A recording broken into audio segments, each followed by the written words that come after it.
வணக்கம் நம்பளே episode number 2 cut பண்ணி ஓப்பன் பண்ண. இப்போ கென்னி தூக்கத்திலிருந்து முழிச்சுக்கிறான். தூக்கத்திலிருந்து முழிச்சுக்கிட்டதுமே அந்த பொண்ணை வீட்டுக்குள்ள தேடி பார்க்குறான். எங்கே தேடியுமே அந்த பொண்ணை காணும். அதே நேரத்தில் வீட்டுக்கு வெளியில இருந்து அந்த பொண்ணோட அழுகுரல் சவுண்டு இவனுக்கு கேட்குது. இவன் வெளியே வந்து பார்த்தா அந்த பொண்ணை தனியாக நின்று ஓன அழுதுகிட்டு இருக்கு. அதே நேரத்தில் பேய்களும் இவங்களை சுத்து போடுது. இவன் ஒன்று கொஞ்சம் கூட தாமதிக்காம அந்த பொண்ணையும் இழுத்துக்கிட்டு வீட்டுக்குள்ள வரான். வீட்டுக்குள்ள வந்ததுக்கப்புறம் அந்த பொண்ணுகிட்ட, ஏமா இத்தா பெரிய வீட்டில் உனக்கு அழுகிறதுக்கு இடமே இல்லையாமா, கதவை பெப்பர் திறந்து போட்டு வெளியே போய் தான் அழுவியா, இப்போ இப்படி ஒப்பாரி வைக்கிற அளவுக்கு என்னதாமா ஆச்சு அப்படிங்கிறான். அப்போதான் அந்த பொண்ணு எதுவுமே தெரியாத மாதிரி, அப்பா செத்து போயிட்டாடா, எனக்கு நீ யாருமே இல்லை அப்படிங்குது. இதை புரிஞ்சுக்கிட்ட, இந்த நிலைமையை புரிஞ்சுக்கிட்ட கெனியும், உனக்குன்னு யாரும் இல்லைன்னு யாருமா சொன்னது, உனக்குன்னு நாங்க எல்லாருமே இருக்கோம் அப்படிலாம் சொல்லி ஆறுதல் படத்தை பார்த்துட்டு இருக்கான். கட் பண்ணா ஹீரோ இப்பதான் ட்ரீட்மெண்ட் முடிஞ்சு இப்பதான் கொஞ்சம் நல்ல நிலைமையில இருக்கிற நம்ம எல்ஜினை தனியா ஒரு ரூமுக்குள்ள கூட்டு வந்ததுக்கு அப்புறமா, இதோ பாரு, இந்த மக்களை பொறுத்த வரைக்கும் கியூரியாசிட்டிங்கிறது அடக்க முடியாத ஒண்ணு. என்னதான் சாக கிடந்தாலும் என்னதான் நடந்திருக்கு அப்படிங்கறத தெரிஞ்சுக்காம அந்த கட்டை வேகாது. சோ நீ இப்ப இருக்கிற நிலைமையை பார்த்தும் ஃபாத்திமா இப்ப இருக்கிற நிலைமையை பார்த்தும் என்னதான் ஆச்சுன்னு தெரிஞ்சுக்கிறதுக்காக ஒன்னையவே சுத்தி சுத்தி வருவாங்க, ஓன்ட்டையே கேட்டுட்டு இருப்பாங்க. அப்படி கேட்கறவங்க கிட்ட ஃபாத்திமா இந்த மாதிரி பேய்கிட்ட மாட்டிக்கிட்டா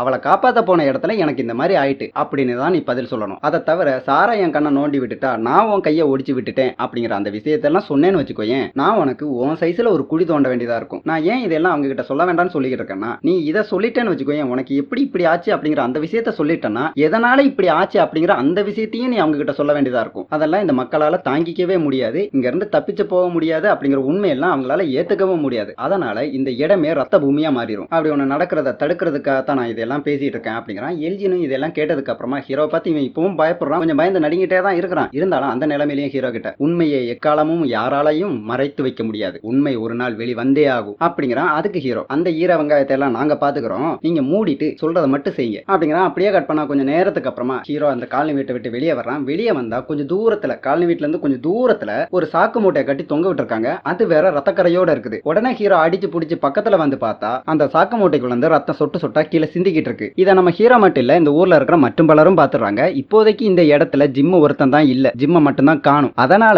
ஒருவேளை இது ஜிம்மோட பாடியா இருக்கலாமோ அப்படின்னு சொல்லி எல்லாரும் சந்தேகப்பட்டுக்கிட்டு தான் இருக்காங்க. ஆனா இந்த நெகட்டிவிட்டியோட உச்சம் அது அவன் அப்பா தான் கன்ஃபார்மே பண்ணிட்டான். ஐயோ அது என் அப்பா தான், என் அப்பா தான், என் அப்பாவா கடைசியா ஒரு முறை என்ன பார்க்க விடுங்க அப்படிலாம் சொல்லி அழுது புலம்ப ஆரம்பிக்கிறான். இதை பாக்குற இவனோட அம்மா, இனிமே இவன் இங்க இருந்தா சரியா வராது அப்படின்னு சொல்லிட்டு ஜூலி கிட்ட, ஜூலி நல்லா இருப்பமா, இந்த நெகட்டிவிட்டியோட மொத்த உருவம் இங்க இருந்தா நல்லா இருக்காது, நீ இவனையும் கூப்பிட்டுட்டு அப்படிக்கா கொஞ்சம் தூரம் வரைக்கும் நடந்து போயிட்டு வாங்கம்மா, கொஞ்சம் தூரத்துல தொழுவம் ஒன்று இருக்குல்ல, அந்த தொழுவத்துக்கு போய் அங்க இருக்கிற விலங்குகளுக்கு சாப்பாடுலாம் கொடுத்துட்டு பொழுது செய்யற நேரமா பார்த்து நீங்க வீட்டுக்கு வந்தா போதும் அப்படின்னு சொல்லி இவங்க ரெண்டு பேரையுமே அங்கிருந்து அனுப்பி வச்சதுக்கு அப்புறமா மத்த எல்லாருமா சேர்ந்துக்கிட்டு அந்த கட்டி தொங்க விட்டு இருக்கிற மூட்டையை கீழே இறக்குறாங்க. அப்படி அந்த மூட்டையை கீழே இறக்குனதுக்கு அப்புறமா இது ஜிம்மா தான் இருக்கும், ஜிம்மோட பாடியை தான் இப்படி கொத்து போராட்ட மாதிரி போட்டு மூட்டை கட்டி அனுப்பியிருக்காங்க அப்படின்னு எல்லாரும் பயந்துகிட்டு, அதுலயும் ஜிம்மோட மனைவிலாம் ரொம்பவுமே பயந்துகிட்டு அந்த மூட்டையை அப்படியே திறந்து பார்த்தா உள்ள குதிரை வச்ச நிலைமையில ஒரு ஆடு தான் இருக்குது. என்னடி இது இப்படி ஆயி போச்சு அப்படின்னு இவங்க எல்லாருமா சேர்ந்து மூட்டையில இருக்கிற ஆட்டை பார்த்துட்டு இருக்கிற நேரத்துல தான் தொழுவத்துக்கு போன ஜூலி அலற சத்தம் இவங்களுக்கு கேக்குது. உடனே இங்க இருக்கிறவங்க எல்லாம் ஐயோ என்னாச்சோ ஏதாச்சோன்னு பதறிக்கிட்டே இங்க இருந்து அடிச்சு பிடிச்சி ஓடி அங்க போய் பார்த்தா அங்க தொங்க விட்டுருக்காங்க நம்ம ஜிம்ம இப்படி தலைகீழ தொங்க விட்டது மட்டும் இல்லாம அதுக்கு பக்கத்திலேயே அறிவு எப்போதுமே சும்மா கிடைக்காது. அதாவது உனக்கு உண்மையை தெரிஞ்சுக்கணும்னா நீ ஒரு பெரிய விலையை அதுக்கு பதிலாக கொடுக்க வேண்டியிருக்கும். ஜிம்மை பார்த்து ஜிம்மோட குழந்தை எல்லாம் கதறாங்க, அப்படி அழுகுறாங்க. ஜிம்மோட மனைவி அவனை போய் ஏன் கொண்டாங்க, அவன் என்ன பண்ணிட்டான் அப்படின்னு சொல்லிக்கிட்டே பேசிக்கிட்டே ரொம்பவும் உடஞ்சு போய் ஃபீல் பண்ணி அழுகுறாங்க. இதை பாக்குற ஹீரோவும் மத்தவங்களும் அவங்களும் அவங்க பங்குக்கு ஃபீல் பண்றாங்க. அப்படியே கட் பண்ண இப்ப இந்த புது பொண்ணு அவங்க அப்பா பாடி பக்கத்துல உட்காந்து ஃபீல் பண்ணிட்டு இருக்கு. இதை பாக்குற கென்னியை பொறுத்த வரைக்கும் இந்த பொண்ணு ஒரு சின்ன சாதாரண பொண்ணு. இந்த பொண்ணை இப்படியே உட்காந்து ஃபீல் பண்ண விட்டுக்கிட்டு இருந்தா இந்த பொண்ணோட நிலைமை மோசமாயிரும். அதனால கென்னி அந்த பொண்ணு கிட்ட, வாயேன் நம்ம அப்படியே ஒரு டவுன் பக்கம் வாக் மாதிரி போயிட்டு வருவோம், அங்க போய் அங்க நம்ம ஹீரோ இருப்பான், அவனை பார்த்து உங்க அப்பாவை அடக்கம் பண்றதை பத்தி பேசிட்டு உன் கண்ணாடி எல்லாம் உடஞ்சிருக்கலாம் அதையும் சேஞ்ச் பண்ணிட்டு உன் ட்ரெஸ்ஸையும் சேஞ்ச் பண்ணிட்டு உன் மைண்டையும் கொஞ்சம் சேஞ்ச் பண்ணிட்டு வருவோம் அப்படிங்கிறான். இதை கேட்ட அந்த பொண்ணு, ஹீரோனா யாரு, எங்களை காப்பாத்துறதுக்காக கொஞ்சம் கஷ்டப்பட்டாரு அவரா, அவரு ரொம்ப நல்ல மனுஷப்பா அப்படின்னு கொஞ்சம் இக்கு வச்ச மாதிரி பேசிட்டு இவன் கூட வர்றதுக்கு ஒத்துக்குது. கட் பண்ணா ஈத்தன் ஜிம் இப்ப இறந்து போயிட்டான்ல, அதனால இவன் கொஞ்சம் கோவத்துல இருக்கிறான். கோவத்திலேயே வீட்டுல இருக்கிற பொருளை எல்லாம் எடுத்து கீழே போட்டு உடச்சுக்கிட்டே, எனக்கு இந்த வீடு பிடிக்கல, இந்த ஊரு பிடிக்கல, இந்த இடம் பிடிக்கல அப்படின்னு சொன்னதுக்கு அப்புறமா அவங்க அம்மா பார்த்து, எனக்கு உங்களையும் பிடிக்கல, லாஸ்டா அப்பா உங்க கூட தான் கிளம்பி வந்தாரு, உங்க கூட கிளம்பி வந்ததுல நீங்க மட்டும் தான் திரும்பி வந்திருக்கீங்க, அப்பா திரும்பி வரவே இல்லை, எப்பவுமே நீங்க அவர் கூட சண்டை போட்டுக்கிட்டே இருந்ததுனால தான் அவருக்கு இப்படி எல்லாம் ஆயிருக்கு அப்படின்னு கோவத்துல கத்திட்டு அங்கிருந்து கிளம்பி போறான். அவன் பின்னாடியே அவனை சமாதானப்படுத்துறதுக்காக ஜூலியும் கிளம்பி போறான். கட் பண்ண ஹீரோவும் ஜெய்டும் ஹீரோட பையனுமா சேர்ந்துக்கிட்டு கொத்துக்கறி போடப்பட்டு தலையில தொங்க விடப்பட்டிருக்கும் ஜிம்மோட பாடியை மூட்டை கட்டி எடுத்துக்கிட்டு ஊர்வலமா இந்த ஊர்ல இருக்கிற சர்ச்சுக்கு கொண்டு வர்றாங்க. இங்க கொண்டு வந்ததுக்கு அப்புறமா ஹீரோ இங்க இருக்கிற மத்தவங்களை பார்த்து, இந்த பாடி கொஞ்சம் இப்ப மோசமான நிலைமையில இருக்கு, இவனுக்கு நம்ம ஒரு முறையான இறுதி அஞ்சலி கொடுக்கணும், அதனால இந்த பாடியை நம்ம எவ்வளவு சீக்கிரம் முடியுமோ அவ்வளவு சீக்கிரம் ஒழுங்குபடுத்தணும் அப்படிங்கிறான். அதுக்கு இங்க இருக்கிறவங்களும் ஆமா நீ சொல்றது சரிதான் அப்படின்னு சொல்லி ஒத்துக்கவும் செய்றாங்க. இதெல்லாம் ஒரு பக்கம் நடந்துகிட்டு இருக்கிற இதே நேரத்துல தான் இந்த புது பொண்ணையும் கூப்பிட்டுட்டு கென்னி இப்ப ஊருக்குள்ள வர்றான். இங்க நடக்கிற சம்பவங்களை எல்லாம் சாரா கொஞ்சம் தூரத்துல நின்று பார்த்துட்டு இருக்கா. கென்னி நேரம் அவகிட்ட வந்து இங்க என்ன ஆச்சு அப்படிங்கறத கேட்டு தெரிஞ்சுக்கிறான். கேட்டு தெரிஞ்சுக்கிட்டதுமே கென்னி இப்ப இந்த புது பொண்ணு கிட்ட, இப்ப இங்க நிலைமை கொஞ்சம் சரியில்லை, நம்ம கொஞ்சம் ஹீரோ கிட்ட பேசணும், பொருள்லாம் எடுக்கணும் அப்படின்னு சொல்லி பேசியிருந்தோம்ல, அதை எல்லாத்தையுமே நம்ம அப்புறமா பார்த்துப்போம். இப்போ நீ அந்த வீட்டில் போய் ரெஸ்ட் எடு அப்படிங்கிறான். அந்த நேரத்தில் தான் குறுக்க இந்த சாரா வந்து, இந்த பொண்ணுக்கு தேவையான எல்லாத்தையும் நான் பார்த்துக்கிறேன், நீ போய் மற்ற வேலைகளை கவனி அப்படின்னு கென்னி கிட்ட சொல்ற. கென்னி இதை கேட்டதுக்கு அப்புறமா மனசில்லா மனசோட இந்த புது பொண்ணை இந்த சாரா கிட்ட ஒப்படைச்சிட்டு அங்கிருந்து கிளம்புறான். ஒன்று கவனித்தீர்களா, கொலகார பொண்ணு நம்பர் 1ம் கொலகார பொண்ணு நம்பர் 2ம் ஜோடி சேர்ந்துக்கிட்டு பொருள் எடுக்க போறாங்க. கட் பண்ணா ஹீரோவுக்கும் மற்றவங்களுக்கும் ஜிம்ம தொங்க விடப்பட்டிருந்த இடத்துல எந்த ஒரு அறிவிற்கும் அதற்கான விலை இருக்கு அப்படின்னு எழுதியிருந்தாங்களா, அதோட மீனிங் தெரியல. ஆனா ஜேடுக்கு அது ஏன் எழுதியிருந்தாங்க அப்படின்னு தெரியும். அதாவது ஜேடுக்கும் ஜிம்மோட மனைவிக்கும் ஒரு சில புது இன்ஃபர்மேஷன் கிடைச்சிருக்கு. அந்த இன்ஃபர்மேஷனுக்கு விலையாகத்தான் ஜிம்மோட உயிர் எடுக்கப்பட்டிருக்கு அப்படின்னு ஜேடுக்கு நல்லாவே தெரியும். ஜேடு இதை ஹீரோ கிட்டையும் ஹீரோட பையன்கிட்டையும் சொல்றான். ஹீரோ இதை கேட்டதுக்கு அப்புறமா ஒரு முறை வழி தேடி நானும் சாராவும் காட்டுக்குள்ள போனோம்ல, அப்படி போன டைம்ல தான் சாரா என்கிட்ட ஒரு விஷயம் சொன்னான். அவளோட அண்ணனை பொறுத்த வரைக்கும் அந்த அண்ணனுக்கு இந்த இடத்தை பத்தி ஒரு தியரி இருந்துச்சு. நம்ம விடைகளை தேடி போனா விடைகளுக்கு பதிலாக இன்னும் அதிகமான ஆபத்துக்களை தான் சந்திக்க நேரிடும் அப்படிங்கறதா அவனோட தியரி. இப்ப நீ சொல்றதெல்லாம் வச்சு பார்த்தா அவனோட தியரி சரிங்கிற போலதான் எனக்கும் படுது. சரி, இப்ப நீ சொல்றதை வச்சு பார்க்கும்போது நீயும் டாபிதாவும் மறுபடியும் மறுஜென்ம எடுத்து வந்து அந்த குழந்தைகளை காப்பாத்துறதுக்காக ட்ரை பண்ணிட்டு இருக்கீங்க. அதாவது இறந்து போன குழந்தைகளை காப்பாத்துறதுக்காக ட்ரை பண்ணிட்டு இருக்கீங்க. அது எப்படி சாத்தியமாகும்? எனக்கு ஒண்ணுமே புரியல. இனி நீ என்ன பண்றதா இருக்க அப்படிங்கிறான். அதுக்கு ஜேடு, அது எனக்கும் தெரியல. ஆனா நீங்க சொல்றதையெல்லாம் கேட்டு இங்க நடக்கிறதெல்லாம் கேட்டு நான் பயந்து இதோட விட போறதில்ல. கண்டிப்பா இது என்ன ஏதுன்னு தெரிஞ்சுக்கிட்டு நான் இதுக்கு ஒரு முடிவு கட்டதான் போறேன் அப்படிங்கிறான். இதை கேட்டதுமே ஹீரோ, பண்றதை கொஞ்சம் சீக்கிரமா பண்ணுப்பா. நீ எல்லாம் தெரிஞ்சுக்கிட்டு எல்லாத்துக்கும் ஒரு முடிவு கட்டுறதுக்குள்ள இங்க எல்லாருக்கும் முடிவு கட்டிடுவாங்க போல. அதனால எது பண்றதா இருந்தாலும் கொஞ்சம் சீக்கிரமா பண்ணித்தல அப்படிங்கிறான். அப்படியே கட் பண்ணா சாராவும் இந்த புது பொண்ணுமா சேர்ந்துக்கிட்டு பொருள் எடுக்கிறதுக்காக இந்த ரெஸ்டாரண்ட்டுக்கு வராங்க. அங்க வந்து பார்த்தா இந்த போலீஸ்காரமா கொஞ்சம் டென்ஷனா சோகமா உட்காந்துட்டு இருக்காங்க. இதை பாக்குற சாரா உடனே அவங்க கிட்ட போய், என்னமா ஆச்சு, ஏன் ஒரு போல இருக்கீங்க, ஏதாச்சும் உதவி வேணுமா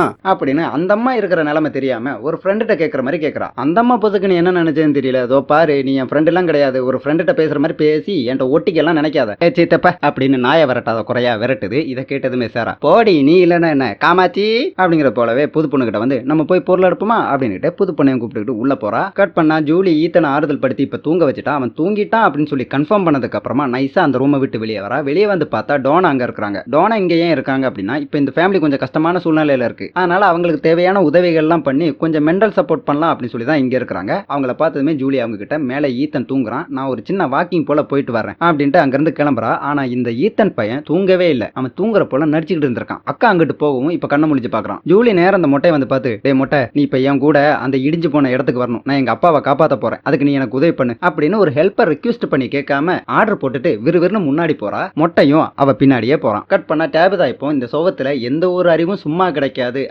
அதற்கான ஒரு விலையை கொடுத்தே ஆகணும் அப்படின்னு எழுதிருந்தாங்களா, அதை அழிக்க முடியல. இருந்தாலும் கொஞ்சம் ஃபீல் பண்ணிக்கிட்டு அதை கஷ்டப்பட்டு அழிக்க ட்ரை பண்ணிட்டு இருக்காங்க. அந்த இடத்துக்கு இப்ப இந்த ஜேடு வர்றான். ஜேடு அங்க இருக்கிற டேபிதா கிட்ட, இதுல இருந்து உனக்கு என்ன தெரியுது, நமக்கு அவங்க காட்டி தந்தாங்கல்ல அந்த விஷயங்கள்லாம் உனக்கு உண்மைன்னு தெரியுதா, பொய்யா இருந்தா இப்படி எல்லாம் நடந்திருக்குமா, உன் புருஷன் செத்துருப்பானா அப்படிங்கிறான். அதுக்கு டேபிதா, இப்ப அதுக்கு என்னடா பண்ணணுங்கிற, உன் கூட கிளம்பி வந்து ஒரு சில விஷயங்கள்லாம் தெரிஞ்சுக்கிட்டதுக்கு என் புருஷன் செத்துட்டான், எனக்கு இன்னும் 2 பிள்ளைங்க இருக்குடா, இவ்வளவுலாம் நடந்ததுக்கு அப்புறமாவும் நான் இன்னும் உன் கூட கிளம்பி வந்து இங்க இருக்கிற மர்மங்களுக்கான விடையெல்லாம் தேட ஆரம்பிச்சேன்னு வச்சுக்கோயேன், அந்த 2ம் போய் சேர்ந்துரும், என்ன விட்டுரு. இனிமே நான் உன் கூட எங்கிட்டும் வர்றதா இல்ல, எந்த மர்மங்களுக்கான விடையை தேடி கண்டுபிடிக்க போறதாவும் இல்ல, வாழ்ற வரைக்கும் இந்த ஊர்லயே இருந்துட்டு விதி முடிஞ்சதும் போய் சேர்றேன். ஆனா ஒண்ணு மட்டும் சொல்றேன்டா, இவ்வளவுலாம் நடந்ததுக்கு அப்புறமா இப்பவும் அந்த மர்மங்களுக்கான விடையை தேடி போக போறேன், அதுக்கு நீ எனக்கு உதவி பண்ணி என் கூட வா அப்படின்னு கேட்கறதுக்காக சுத்தி வளைச்சு பேசிக்கிட்டு என் நிலைமை புரியாம என்கிட்ட வந்திருக்க பாரு, இவ்வளவு பெரிய சுயநலவாதியை நான் பார்த்ததே இல்லடா. ஆனா உண்மையை சொன்னா நீ தாண்டா செத்துருக்கணும், பாவம் அந்த மனுஷன் போய் சேர்ந்துட்டாரு அப்படின்னு கோவத்துல இவனை பார்த்து கத்திட்டு அந்த இடத்தை விட்டு கிளம்பி போறா.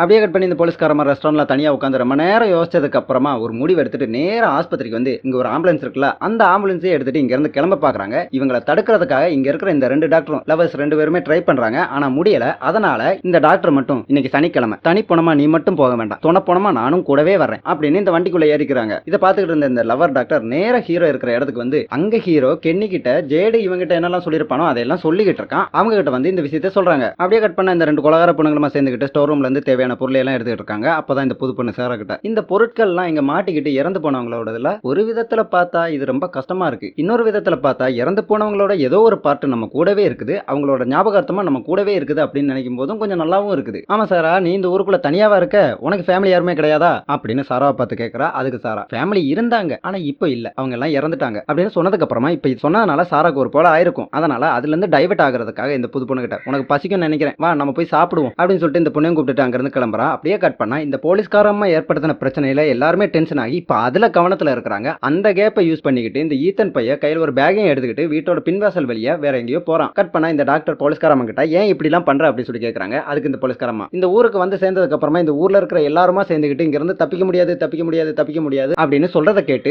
நானும் எந்த ஒரு முயற்சியும் எடுக்காமலே இருந்துட்டேன். அது ரொம்ப பெரிய தப்பு. நானும் என் பங்குக்கு தப்பிக்கிறதுக்கு ஏதாவது வழி இருக்கான்னு தேடி இருக்கணும், அதை முயற்சி பண்ணிருக்கணும். அதைத்தான் நான் இப்ப பண்ணிக்கிட்டு இருக்கேன் அப்படிங்கிறாங்க. கட் பண்ணா ஜூலி மொட்டை கிட்ட இவளால டைம் டிராவல் பண்ண முடியல அந்த விஷயத்தை எல்லாம் சொல்றா. மொட்டை இதெல்லாம் கேட்டதுக்கு அப்புறமா உன் நிலைமை எனக்கு புரியுது, ஆனா இது ரொம்ப ஆபத்தானது, இதெல்லாம் பண்ணிதான் ஆகணுமா அப்படிங்கிறான். அதுக்கு ஜூலி, எங்க அப்பாவை காப்பாத்துறதுக்கு 0.1% சான்ஸ் இருந்தாலும் நான் அந்த சான்ஸை எடுப்பேன், நான் அந்த ஆபத்தை ஃபேஸ் பண்ணுவேன், நீ கூட ஹெல்ப்புக்கு வந்தாவா இல்லனா கிளம்பு, நான் தனியாவே இதை பாத்துக்கிறேன் அப்படிங்கிறான். மொட்டை அதுக்கு இல்ல இல்ல உன்னை தனியாலாம் விட முடியாது, நான் உன் கூடவே வரேன் அப்படிங்கிறான். அப்படியே கட் பண்ணா டேப் இதை ஜிம்மோட பாடி இருக்கிற இடத்துக்கு வந்து அவனோட பாடியை பார்த்து கொஞ்ச நேரம் ஃபீல் பண்ணதுக்கு அப்புறமா ரொம்பவும் உருக்கமா, ஜிம் நீ ஏன்டா வீட்டுக்கு வரல, நான் உனக்காக காத்துக்கிட்டு இருந்தேன் தெரியுமா, ஏன்டா நீ வரல, நீ வீட்டுக்கு வந்ததும் உன்கிட்ட நிறைய விஷயங்களை பேசணும் நிறைய விஷயங்களை சொல்லணும்னு நினைச்சுக்கிட்டே இருந்தேன்டா, உன்னை முத பார்த்த நிமிஷத்துல இருந்து நீனா எனக்கு ரொம்ப பிடிக்கும்டா, வாழ்க்கையில நமக்கு எவ்வளவோ கஷ்டங்கள் வந்துகிட்டு இருந்துச்சு, அந்த எல்லா கஷ்டங்களையும் நம்ம ரெண்டு பேருமே ஒன்னா சேர்ந்து ஃபேஸ் பண்ணிக்கிட்டு இருந்தோம், இப்போ என்ன இப்படி அம்போன்னு தனியா விட்டுட்டு போயிட்டியாடா, என்னுடைய எல்லாமுமே நீதான்டா, அதை நான் உங்ககிட்ட இது வரைக்கும் சொன்னதே இல்லடா, அதுக்கு நான் இப்போ ஃபீல் பண்றேன், நீ இல்லாம நான் என்ன பண்ண போறேன்னு எனக்கு சுத்தமா தெரியல, ஐடியாவே இல்ல, ஆனா ஒண்ணு மட்டும் சொல்றேன், கண்டிப்பா இதை நான் ஃபேஸ் பண்ணுவேன், நீ என்ன இப்படி அம்போன்னு விட்டுட்டு போனது போல ஈத்தனையும் ஜூலியையும் அம்போன்னு விட்டு போக மாட்டேன், அவங்களுக்கு எதுவுமே ஆகவும் விட மாட்டேன் அப்படின்னு ரொம்பவும் ஃபீல் பண்ணி நல்ல உருக்கமா பேசினதுக்கு அப்புறமா கடைசியா ஒரு ஐ லவ் யூவும் ஒரு குட் பையும் சொல்றாங்க. ஏமா இப்போ அவன் செத்து போயிட்டான், அவன்கிட்ட போயிட்டு கடைசியா உருக்கமா ஃபீல் பண்ணி உன்னை எனக்கு ரொம்ப பிடிக்கும், நீ தான் எனக்கு எல்லாமுமே,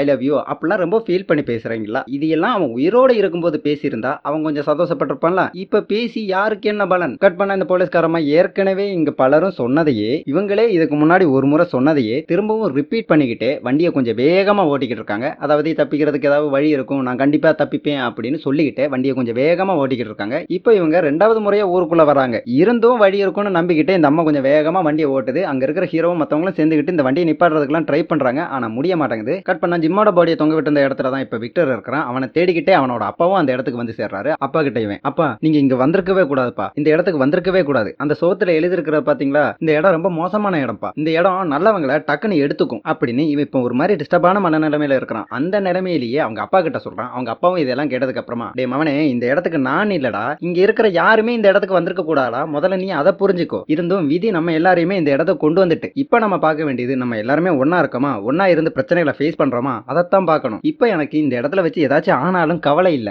ஏன்னா நான் உன் கூட இருக்கிறேன், என்னோட கடைசி காலத்துல என் மகன் கூட இருந்துட்டு தான் நான் செத்து போயிருக்கேன் அப்படிங்கிற அந்த சந்தோஷம் போதும் எனக்கு, அதனால நீ எதையும் போட்டு குழப்பிக்காத, எதையும் போட்டு யோசிக்காத அப்படிலாம் சொல்லி விக்டரோட அப்பா விக்டருக்கு ஆறுதல் சொல்லி இருக்காரு. கட் பண்ணா ஜூலி மொட்டையமா சேர்ந்துகிட்டு அந்த இடிஞ்சு போன இடத்துக்கு வந்து சேர்றாங்க. ஜூலி மட்டும் தான் டைம் டிராவல் பண்ண போறா. மொட்டை எதுக்காகனா ஜூலி டைம் டிராவல் பண்ற நேரத்துல ஜூலிக்கு ஏதாவது ஆபத்து வந்துச்சுன்னா அவளோட உடம்பு இங்க தான் இருக்கும், அப்ப அந்த ஆபத்து வந்துச்சுன்னா அந்த உடம்புக்கு இங்க அஃபெக்ட் ஆகும், அதுல இருந்து ஜூலியை காப்பாத்துறதுக்காக தான் மொட்டை. ஜூலியை எப்படி மொட்டை காப்பாத்துவானா, இந்த இடத்தை விட்டு ஜூலியை வெளியே கொண்டு வந்துட்டா, அதாவது இப்போ உடஞ்சு போன நிலைமையில இருக்குல்ல, இந்த இடத்தை விட்டு ஜூலியை வெளியே கொண்டு வந்துட்டா ஜூலி அந்த டைம் டிராவல்ல இருந்து வெளியே வந்துருவா, அங்க நடந்துட்டு இருக்கிற ஆபத்துல இருந்து வெளியே வந்துருவா. இப்ப இந்த இடத்துக்கு வந்து சேர்ந்ததுமே மொட்டையால ஜூலியை காப்பாற்ற முடியுமா அப்படிங்கறத கன்ஃபார்ம் பண்றதுக்காக ஜூலி மொட்டைக்கு ஒரு டெஸ்ட் வைக்கிறா. அதாவது ஜூலி மொட்டை அந்த இடத்துக்குள்ள போயிட்டு வர சொல்றா, அவனும் போயிட்டு வர்றான், அவனுக்கு எதுவுமே ஆகல, இதுல இருந்து இவனால நம்மள காப்பாற்ற முடியும் அப்படின்னு கன்ஃபார்ம் பண்ணதுக்கு அப்புறமா ஜூலி அவங்கிட்ட உள்ள போனதுக்கு அப்புறமா எனக்கு என்ன வேணாலும் நடக்கலாம், அதுல இருந்து என்ன காப்பாற்ற போறது நீதான், ஆனா எனக்கு ஏதாவது ஆச்சுன்னா உடனே என்ன வெளியே எடுத்து காப்பாத்திராத, கொஞ்சம் டைம் விட்டு கொஞ்சம் நேரம் விட்டு காப்பாத்து, அந்த டைமுக்குள்ள என்னால முடிஞ்சிச்சுன்னா நானும் எங்க அப்பாவை காப்பாத்திடுவேன். மொட்டையும் இதுக்கு ஆரம்பத்துல முடியாதுன்னு மறுத்தாலும் ஜூலி இவ்வளவு உறுதியா இருக்கிறத பார்த்ததுக்கு அப்புறமா சரின்னு ஒத்துக்கிறான். அவன் இப்படி ஒத்துக்கவுமே ஜூலி மெதுவா அந்த இடத்துக்குள்ள என்ட்ரு ஆகிறா.